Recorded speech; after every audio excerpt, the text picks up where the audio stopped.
I've been recently spending a lot of time just looking at events and activities and history related to the Year of Return. Not familiar with it? Well, I googled it and asked, what is the Year of Return? It says the Year of Return Ghana 2019 is a major landmark spiritual and birthright journey inviting the global African family, home and abroad, to mark 400 years of the arrival of the first enslaved Africans in Jamestown, Virginia, which is stateside.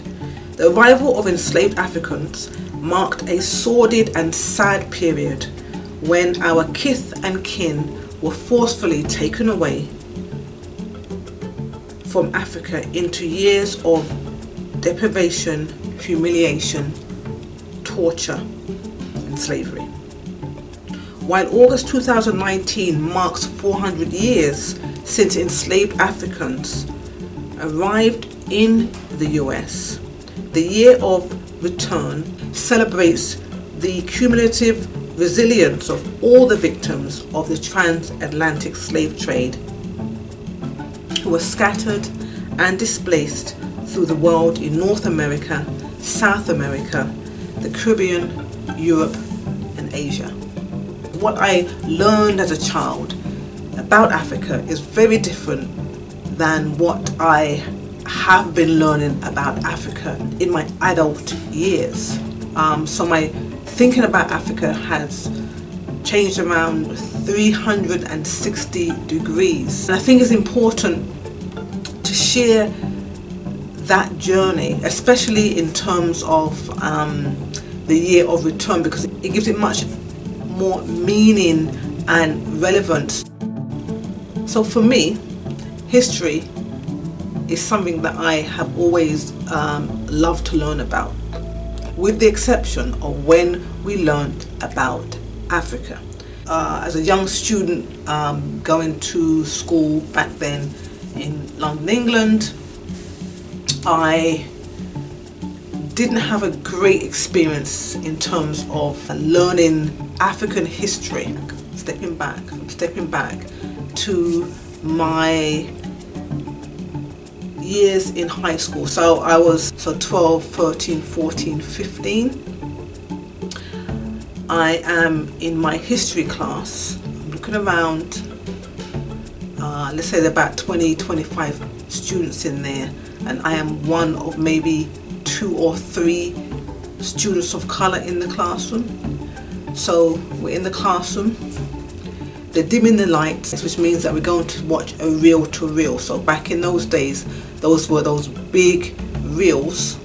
It looks like this. So the lights would be dimmed, they put the reel in, and then you hear this very British announcer coming up and talking about the group of anthropologists or hunters or whatever they were, going into what they would define then as the deep, dark jungles of Africa. Reel-to-reel's playing and the picture starts, okay? And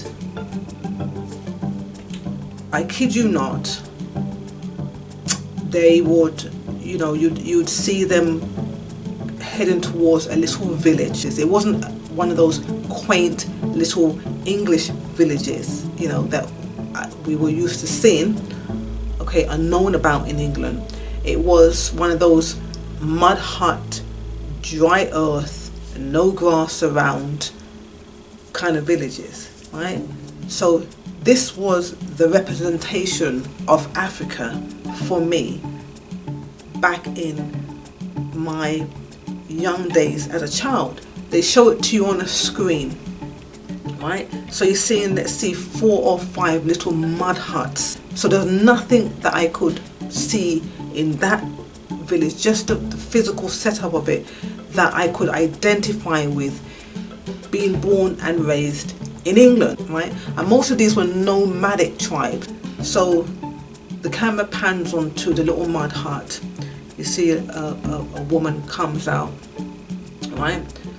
Black woman, okay? beautifully melanated. She comes out though completely exposed, so she has no top on, no bra. She just has like a wrap for a skirt. She has all these jewelry in her ears, and she has a plate in her mouth, okay, looking something like that. To be in a classroom back in the 70s, early 80s, right, and you get exposed to a culture that seems and was then very foreign to, you know, the class. Obviously you're going to see reactions, but to get exposed to that in a classroom of white students, and it's a black person that we're seeing, then it becomes much more heightened. So I always looked at those things as being deeply embarrassing, because you'd hear the little comments from my friends. Oh, look, there's your mom. Oh, look, there's your cousin. Oh, look, there's, and it would go on and on, little comments that they would make, or, you know, poke fun.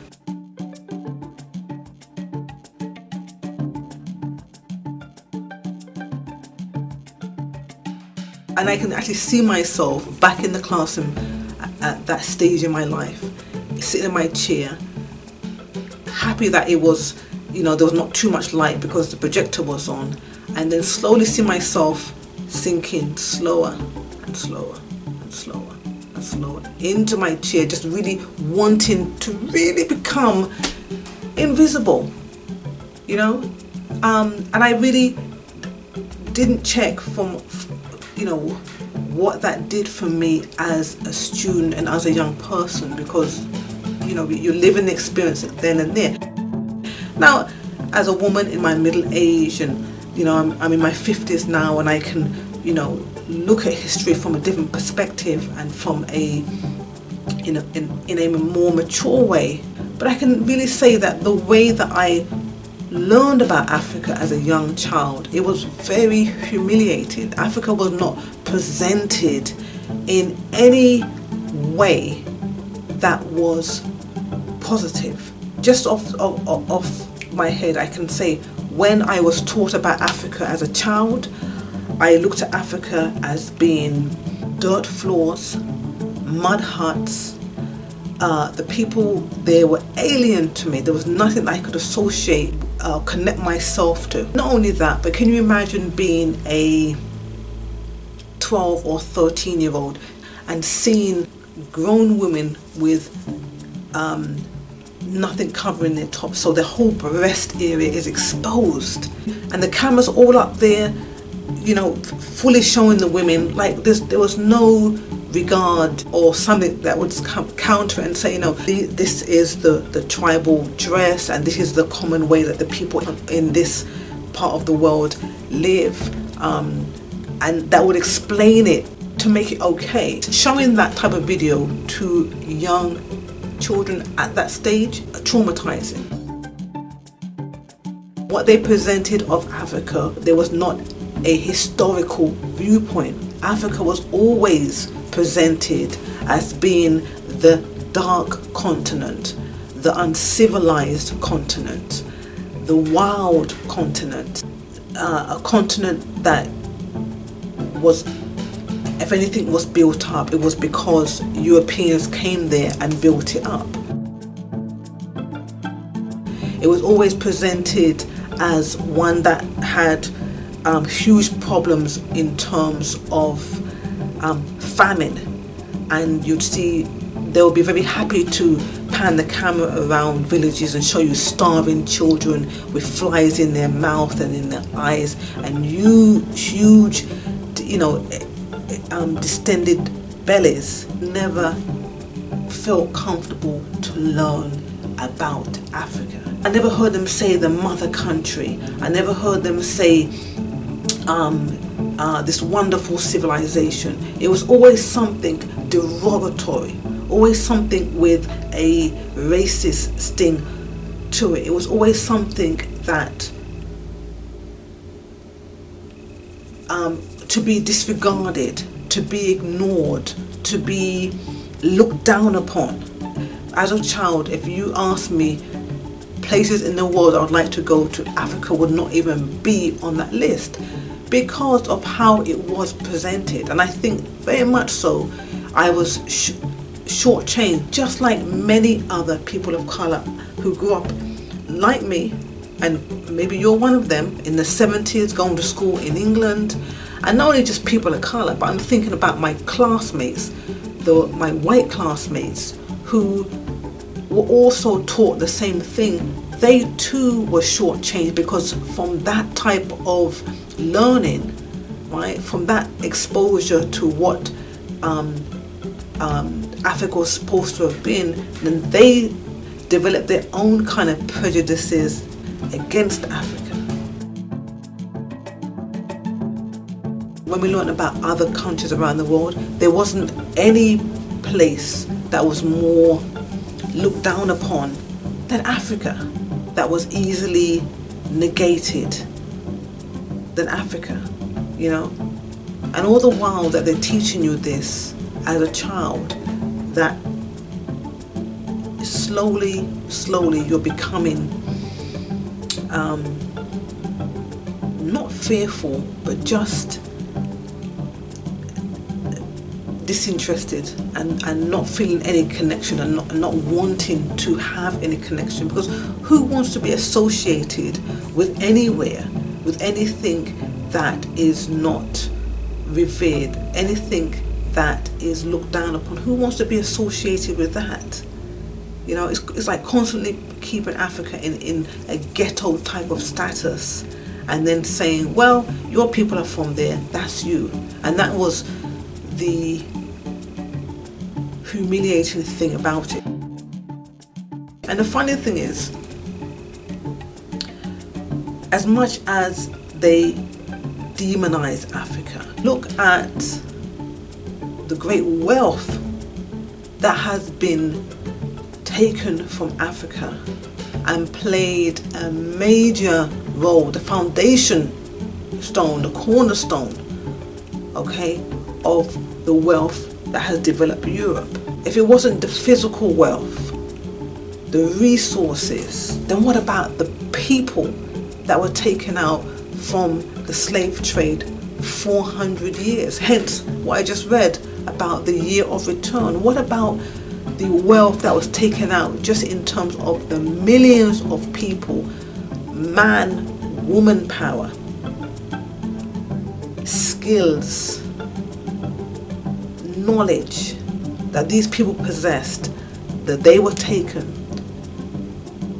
and pulled into this whole slave trade? Because when you think about it, could there have been such a massive slave trade with so many people if Africans were just really sitting down in Africa prior to that, sitting down in dirt and doing nothing? So when I think about learning about Africa as a child, you know, in those British classrooms back in the 70s and 80s, I can say that it was humiliating, that it was degrading. There was nothing positive that I remember learning about Africa that piqued my interest. There was more emphasis on showing you not the proper cities in Africa that had been developed from ancient days, but showing you these nomadic tribes moving from area to area. There's more interest in showing you the land, but not the resources, but the land and the animals. There's more interest in showing you how the European had gone in there and conquered with religion than showing you that there was already a spiritual foundation within each country in Africa. And spiritual was connected to the culture was connected to the day-to-day life. it did a disservice to me in terms of shaping my frame of reference regarding Africa as a place that is worth paying attention to. Well, like, who wants to go to Africa and do what? You understand? And that is psychologically very damaging. It's a real shame for myself as a person of colour to say that, especially learning about the motherland, you know, the African continent, where my foreparents are from. Really big shame to have to say that that is how I was taught about Africa, you know.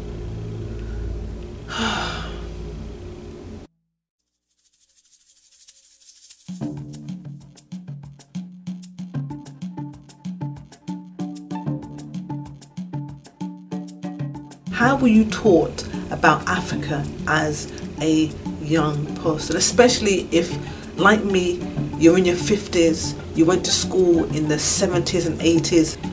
If you were taught in the same way that I was, then it is time to relearn Africa, to see things from a different point of view. I learned about it through the eyes of those that went in there, carried out the slave trade, you know, brought down a lot of these societies, you understand, destroyed them, and then given me, spoon-feeding me their version of history. That is a very cruel way of educating. Hopefully this video will inspire you not only to learn about, but to get involved in the year of return. After 400 years, Africa's people claiming their birthright. I thank you for sharing your time with me. I hope that my hindsight has and will inspire you, and that you will find your own way